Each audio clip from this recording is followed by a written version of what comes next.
Hey guys, before the start of this video, I want to say thank you to all my subscribers. We're getting close to 400, which is mind-blowing to me. I never really expected anything from this channel, but to have even close to 400 is such a blessing, and I appreciate everything that you guys do to leave a comment, leave a like, and things like that. I also wanted to mention that I started a Facebook group for aspiring junior and senior developers, and this is a great place to have conversation about code, talk about interviews, talk about jobs and things like that. I do realize that there are a lot of other Discord channels and Facebook groups out there, but what might be really nice with mine is that you're gonna be one of the first few members to really shape and define the culture of this Facebook group. So head on over, join, and I can't wait to see you then. Let's move on to the video and hope you enjoy it. See ya. Today I want to talk about the toxic developer, and this isn't really discussed too much in our industry. So what is a toxic developer? A toxic developer is someone that's super uncomfortable to work with, whether they're combative, argumentative, doesn't really see other people's perspective in terms of a code base, really puts other people down because they may be asking what is perceived to be like dumb questions. Anything that just brings negativity to the workplace is considered a toxic developer. I'm more concerned with being right than being fast, and I don't like dealing with people. Unfortunately, I have been both a victim of a toxic developer and a toxic developer myself, so I want to share you my journey and experience of this concept of a toxic developer. Get your popcorn ready and I'll talk to you soon.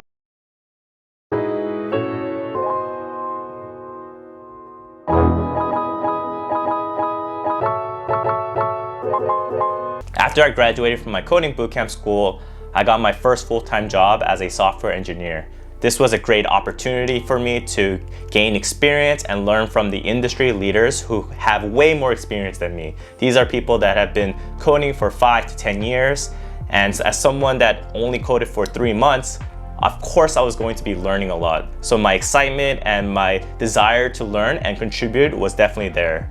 When I first started my job, I was assigned a mentor who was a senior developer who wrote very elegant and beautiful code, technically very savvy, and just knew the ropes. He built features left and right and was very consistent with his due dates. From a pure technical standpoint, he knew exactly what he was doing and people respected him a lot. Unfortunately, as great as he was technically, it was very difficult for me to work with him and have him as a mentor. As someone that attended a coding bootcamp school for 3 months, your familiarity with a code base is very scoped to whatever project you worked on. Just to give context, when you're attending a coding bootcamp school, you're probably only dealing with 3 to 5 models, but when you dive into a production level code base, all bets are off the table. There could be 30 models, different has many to has one relationships, you name it. It is overwhelming, and the concept of imposter syndrome is so real at that moment in time that you start feeling very insignificant in your company. Like, why are they paying me to be here? But if you have the right mentors who understand your situation and are willing to guide you into becoming a better developer, then you're gonna feel more and more confident about that. Unfortunately, I was not put in that kind of situation. A lot of times I was struggling to ask my mentor questions because after a few times, he just kind of gave me that look of like, why are you wasting my time? Why are you asking me these questions? And that situation as a junior developer is not where you want to be in. Of course, you don't want to waste your mentor's time, but they have to understand what the responsibility of a mentor is, and I definitely was not getting that. During my time at my first job, I felt really dumb. Even though I didn't realize I was actually learning a lot from him, there's so much criticism and bashing on my code with it that it really destroyed my confidence. For example, I spent days and nights working on a feature nonstop, hoping that this would impress my mentor. And when I put it up in a PR, instead of doing the traditional way of commenting on your pull request, saying that this line of code doesn't kind of make sense or things like that, he literally pulled down my branch, fixed everything in half a day, and just replaced my code with his. He didn't have the patience to work with me one-on-one and tell me what mistakes I was making, but instead he just pulled it down, fixed it himself, and then sent out that PR as the better PR. Imagine how I must have felt when every single PR that I put up was essentially just replaced by his work, right? Granted, his code was significantly better than mine. It still didn't feel good from my perspective to just essentially get 4 or 5 days of hard work erased in half a day. There are really great developers out there, but maybe they aren't very good mentors. And in my case, even though I was learning a lot, I didn't feel confident in myself. I was at an all-time low, and to be honest, I was really afraid to push up code. It came to a certain point that I wouldn't even make commits. I was just scared to actually do work. What was frustrating about this mentorship was that not only was I not discouraged, it was either ignored or encouraged. It's because he was so good at his job of delivering code and features that his negativity around the workplace was ignored. Without even knowing it, I was unintentionally learning from him that it didn't matter how you act around people.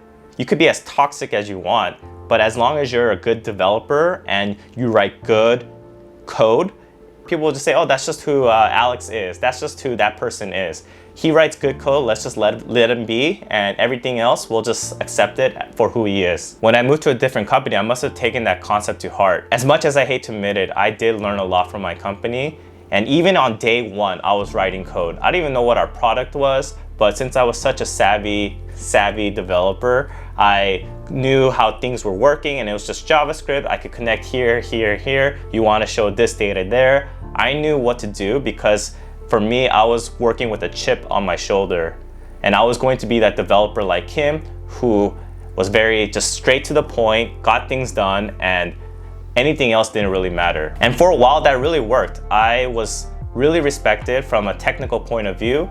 They relied on me to build out a component library, come up with data modeling, think of performance ideas to improve on the front end. But what was happening was I was slowly becoming that guy that people didn't want to talk to unless they had to. Whenever a developer would ask me a technical question, I would give them the same exact face that my mentor gave me of, why are you talking to me? Why are you wasting my time? I'm trying to get my stuff done. Figure it out yourself. It's such an obvious answer.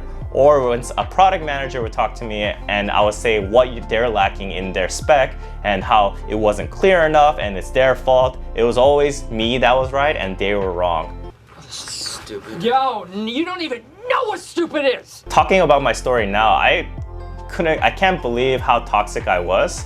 And it clicked on me one day when I talked to my boss and we were having a conversation about how my current behavior in reality is pretty unacceptable. You gotta treat people right. And I was not doing that.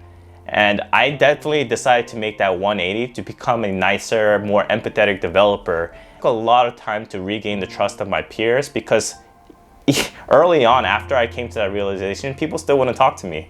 It was very, very difficult, and I could have made the easy decision of just joining a new company, knowing what I learned, and starting all over.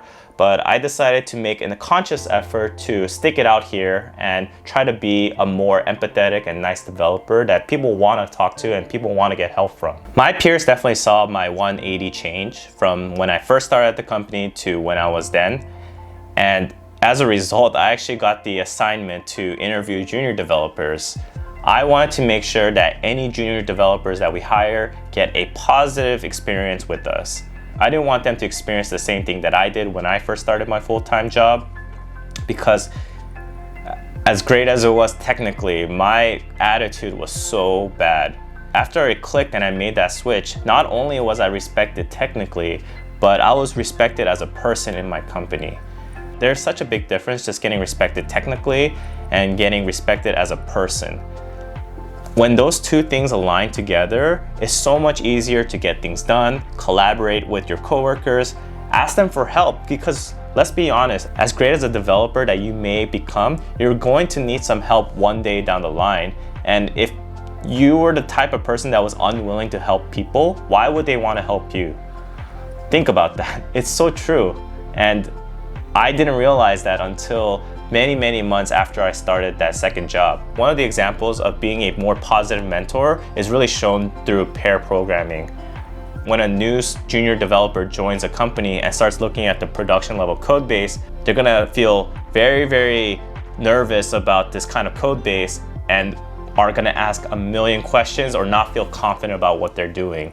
Rather than just bashing on that junior developer about why they're making those such common little easy mistakes, I would rewind back and say, hey, okay, so this is a good idea, but did you consider XYZ instead? Or can you explain to me a little bit about why you're doing this part here? And if they're a little wrong, I try to steer them in the right direction of like, oh, you should consider XYZ, ABC, or rerouting certain things the way they are. That is such a better route than just pulling in their branch, rewriting all their code base, and then replacing all the hard work that they put in. Yes, it might save you way more time rather than explaining what you're doing, but that's not the point of mentorship. Mentorship is to provide value to your mentee so that eventually they could just code on their own. But if you're gonna be constantly bashing on them, rewriting all their code, and just looking at them like you're wasting their time, then it's not even worth this mentorship. You yourself are a bad mentor, and you're probably a toxic developer. Regardless of the level you are right now, whether you're an aspiring developer or someone that's been starting off, you eventually are gonna hit this point where you're going to be a very, very solid developer. And certain questions that didn't seem obvious to you then will be obvious to you now. So if you're assigned a mentee or a junior developer, try to put yourself back in your old shoes. Did you know all the things that you knew back then that you know now? Probably not. So being the empathetic developer and encouraging your mentee is gonna go a long ways, and you're just paving it forward for the future generation of talent. I hope this video showed you some of my personal struggles in becoming a software engineer. I know a lot of the emphasis around the coding community is around the technicals, but at the end of the day, you're gonna be working with people. If you're an aspiring developer, you may feel like this situation might not really apply to you, but think about if you attend a coding bootcamp school and then you realize you're the smartest person in your class. If any of your classmates starts asking you questions, they may seem dumb or it's super obvious, you might feel annoyed and it's a waste of time answering their questions. But if you think about it, at one point in time, you didn't know this answer either. And eventually when you get to the workplace, you're gonna be around people that have been in the industry for potentially 5 to 20 years. You're gonna be that person that doesn't know the answers. Do you wanna be treated the way you treated your classmates when you thought it was a stupid question or you thought it was a waste of your time? Probably not. So let's keep it real and try to be that nice and empathetic developer. Like I said before, this video is very personal to me because I was a victim of a toxic developer and I was a toxic developer myself. I was really debating of whether or not I wanted to make this video because it really exposed the dark side of me that I didn't know I had of being a software engineer. But I also realized that this topic isn't discussed enough. So I just thought it was super important to just kind of throw it out there. I want to keep it real, and if you like content like this, hit that like and subscribe. Until then, I'll see you in the next one.